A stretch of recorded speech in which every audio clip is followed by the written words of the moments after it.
Hi viewers, welcome to our channel.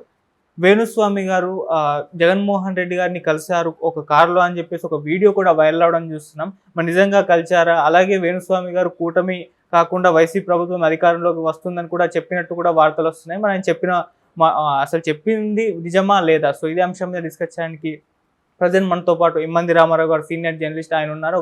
ఒకసారి ఆయనతో discuss చేద్దాం. సార్ నమస్కారం. సార్ నమస్తే బాబు. సార్ వేణుస్వామి గారు మనం చెప్పడం చూస్తున్నాం, ఎన్నోసార్లు కూడా పొలిటికల్గా ఈ పార్టీ గెలుస్తుంది, ఈ పార్టీ గెలవదు అని చెప్పేసి తెలంగాణలో చెప్పారు. ఇప్పుడు ఇక్కడ కూడా చెప్పడం చూస్తాం.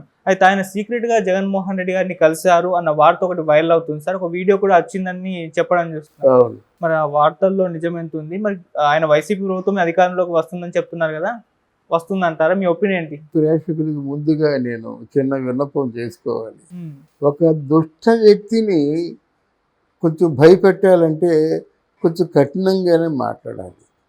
ఎందుకంటే నాకు మాట్లాడదామన్న ఆలోచన నాకు లేదు. కానీ వేణుస్వామి తాలూకు చేష్టలు చూస్తుంటే రక్తం ఉడికిపోతుంది.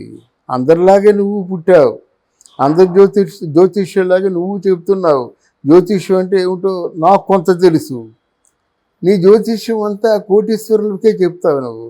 అక్కడేమో ప్రభాస్కి ఏమో ఒంట్లో బాగుండదు, ఆరోగ్యం బాగుండదు, అనుష్క ప్రభాస్ పెళ్లి జరగదు, సమంత చైతు ఇద్దరు విడిపోతారు. ఇట్లాంటి దరిద్రపు సమాధానాలు, దరిద్రపు కామెంట్లన్నీ ఇస్తుంటామాట. నీకేం పని లేదా?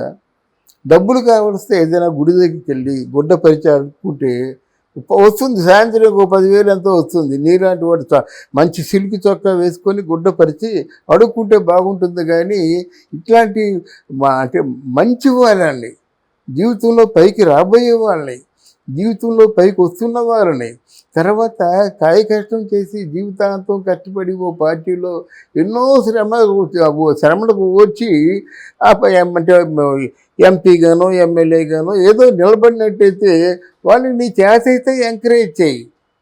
చేత కాకపోతే ఊరుకో, నోరు మూసుకొని ఊరుకో. నువ్వేమన్నావు? నిన్న కాక మొన్న 600 అయినా 106 అయినా కేసీఆర్ నెక్స్ట్ 10 ఏళ్ళ వరకు తనే ముఖ్యమంత్రి అన్నావు. నిన్ను దేంతో ఎక్కడ కొట్టాలో నువ్వే చెప్పు.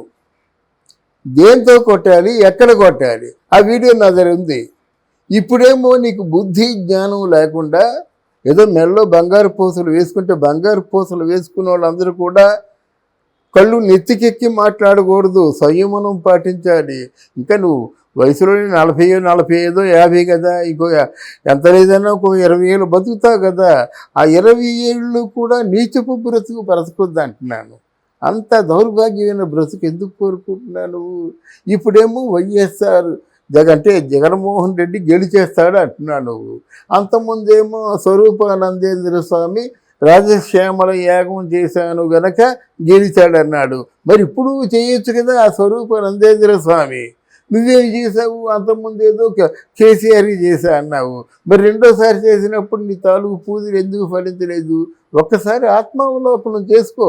ఇట్లాంటి దగులుబాజీ మాటలు మాట్లాడితే మాత్రం నా బోటి వాడికి చెర్రెత్తుంది మాట. ఎవరో వస్తారు, ఏదో పారేస్తావు. నువ్వు చెప్పింది రాసుకోవడానికి, నువ్వు చెప్పింది తిరిగి చెప్పడానికి నాలాంటి వాళ్ళకి మనసు కరెక్తుంది మాట.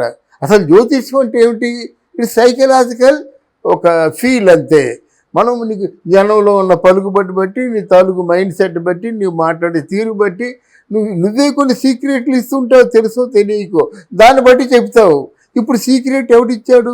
మన జగన్మోహన్ రెడ్డి నిన్ను గెలుస్తాననే సీక్రెట్ ఇవ్వగలడా? ఆయనకి దమ్ముందా?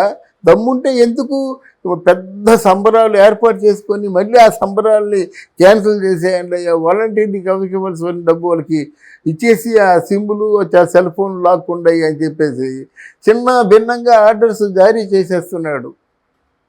మరి ఆయన్ని నువ్వు కూటమి ఓడిపోతుంది, జగన్మోహన్ రెడ్డి గెలుస్తాడని చెప్పినందుకు నిన్ను దేంతో కొట్టాలి, ఎక్కడ కొట్టాలి? ఇదే జీవితం. డబ్బులు అందరికీ అవసరమేనండి. కష్టపడి డబ్బు సంపాదించు. నీకంటే చిలక ప్రశ్న వాడు నయం. చిలక ప్రశ్న వాడు బొమ్మ ఏమి వస్తుందో బొమ్మను బట్టి చెప్పేస్తాడు. నువ్వు అలా కాదు కదా, వచ్చిన బొమ్మలను బట్టి చెప్తావు. నీకు కావలసిన బొమ్మల్ని నేను తీసుకుంటావు. అలాగే పాపం ఎవరు దేవరకొండ విజయ్ జీవితం నాశనం చేసేసాడు దౌర్భాగ్యుడు అంటున్నాడని కోపం అవసరం లేదు. ఎందుకంటే ఏమండి మీరు పైకి వస్తున్నారండి, మీకు అకాల ఆపదలు చుట్టుముడతాయి, మీకు అన్నీ కష్టాలే వస్తాయి, మన ఎవరు ప్రభాసనేమో నీకు పెళ్లి జరగదు, నీకు పెళ్ళి అనేసరికినేమో నీకు ఆరోగ్యం కూడా క్షీణిస్తుంది. ఇట్లాంటి దౌర్భాగ్యపు మాటలు, ఇట్లాంటి నీతిమాల మాటలు ఇవన్నీ కేవలం డబ్బు కోసమే కదా. నీ మొహాన 10 లక్షలు కొడితే అన్నీ సరిచేసేస్తావా? అందరూ బాగా ఉంటారా? నీ పుణ్యం అంటూ సమంత చైతు ఇద్దరు కూడా విడిపోయినారు. ఈరోజు నేను చెప్తున్నాను, మళ్ళీ సమంత చైతులు కలుస్తారు. ఈ జ్యోతిష్యం కాదు, ఇది వాళ్ళ మైండ్ సెట్ని స్టడీ చేయడం. 2 మార్గాలు. సమంత చైతు గురించి ఊహల్లో లేకుండా చైతన్య తను మర్చిపోలేదు, తెలియదు, నో ఆప్షన్ అంటున్నారు అన్నమాట. ఈ చైతు కూడా తెలియదు, నో ఆప్షన్, నాకు ఇంకెవరు లేరు, చేసుకుంటే ఇప్పుడు కాకపోతే ఇంకో సంవత్సరం తర్వాతైనా సమంత చైతులు కలుస్తున్నారని నీ జ్యోతిష్యుని కాదు, అబ్జర్వర్ నెత్తి నేను చెప్తున్నాను. అంతేగాని 5 లక్షలు 10 లక్షలు 20 లక్షలు నువ్వు ఎన్ని లక్షలు తీసుకెళ్ళిపోతావు? అలెగ్జాండర్ ప్రపంచాన్ని జయించాడు, ఎంత తీసుకెళ్ళిపోయాడు, ఎందుకు చేతులు బయట పెట్టిమని చెప్పాడు, విడిచిపెట్టి. ఆ జ్ఞానం తెలుసు కదా, నువ్వు తినడానికి ఉంది, జీవితాంతం బ్రతకడానికి ఉంది, ఇంకెంతమందిని మోసం చేస్తావు? ఇట్లాంటి అంటే దగులుబాజీ మాటలు మాట్లాడడం అన్నది ఆయన మంచిది కాదు. ఆయనంతలో ఆయన ఆలోచించుకోవాలి. నీకు వీలైనట్టయితే ప్రమాదంలో ఉన్నవాళ్ళు, నీకు ఏదైనా అద్వితీయ శక్తులు ఉంటే ప్రమాదంలో ఉన్న వాళ్ళని బ్రతికించు, ప్రమాదంలో ఉన్న వాళ్ళని ఏవైనా చిట్కాలు చెప్పి తప్పించు. ఎవరైనా గవర్నమెంట్ మినిస్టర్లో కూడా ఎవరికైనా ఏదైనా ఉన్నట్టయితే చెవులో చెప్పు, ఇలా చేసుకోమని చెప్పి, వాళ్ళు ఇచ్చింది తీసుకో. అంతేగాని 10 లక్షలు కావాలని, తర్వాత ఏమో 15 లక్షలు కావాలని, 25 లక్షలు కావాలని. మలయాళ మంత్రశాస్త్రంలో లేదు కదా, మంత్రశాస్త్రం పుట్టింది మలయాళంలో లేదు కదా. నువ్వు మంత్రం చేస్తావా, తంత్రం చేస్తావా, సిల్క్ చొక్కాలు రుద్రాక్షలతో మోసం చేస్తావా, అది నువ్వే నిర్ణయించుకో. కానీ ప్రజలు ఎక్కువ కాలం క్షమించరు. ఈయనవడండి కూటమి ఓడిపోతుందని చెప్పడానికి. మోదీ దగ్గరికి వెళ్ళి ఏమయ్యా నువ్వు కూటమిలో కలిసావు కానీ నువ్వు ఓడిపోతున్నావు చెప్పానండి.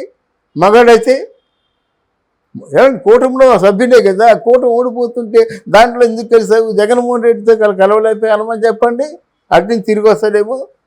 అందువల్ల ఇట్లాంటి నీచపు మాటలు మాట్లాడేవాళ్ళు, డబ్బు తీసుకొని మాట్లాడే వాళ్ళు, ఏదో కేవలం అమ్ముడుపోయి మాట్లాడేవాళ్ళు ఎందుకండి? మానసిక వ్యభిచారం కదా అది. అంటే వ్యభిచారం చేస్తున్నట్టే కదా.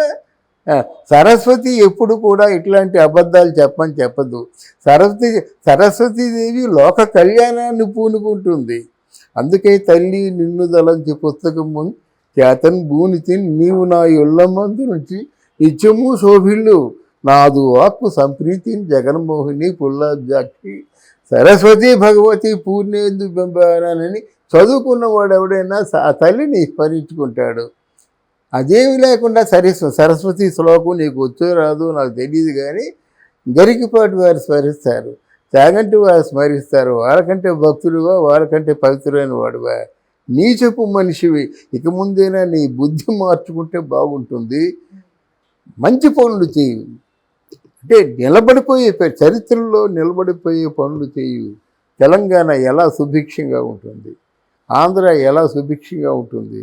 ఏ పూజలు చేస్తే పరిశ్రమలు వస్తాయి, ఏ పూజలు చేస్తే నిరుద్యోగం ప్రబలిపోతుంది. ఇవి పాజిటివ్గా చెప్పవయ్యా. నీ డబ్బులు నీకు రావాల్సిన డబ్బులు వచ్చేసాయి, నువ్వు చెప్పిన తర్వాత ఎవరో ఒకరు సత్కరిస్తారు. అయ్యా నీ పిల్లలతో ఉన్నాను నాకు ఏదో చూడమంటే చూస్తారు. అందుకని ఇటువంటి ఒక దారుణమైన మాటలు, డబ్బులు దండుకునే మాటలు, డబ్బుకు అమ్ముడుపోయే మాటలు మాట్లాడడం మంచిది కాదు. రేపు జూన్ 4వ తారీఖు తర్వాత మళ్ళీ ఇంకోసారి మాట్లాడదాం. Right sir, thank you so much. Thank you Babu, thank you very much.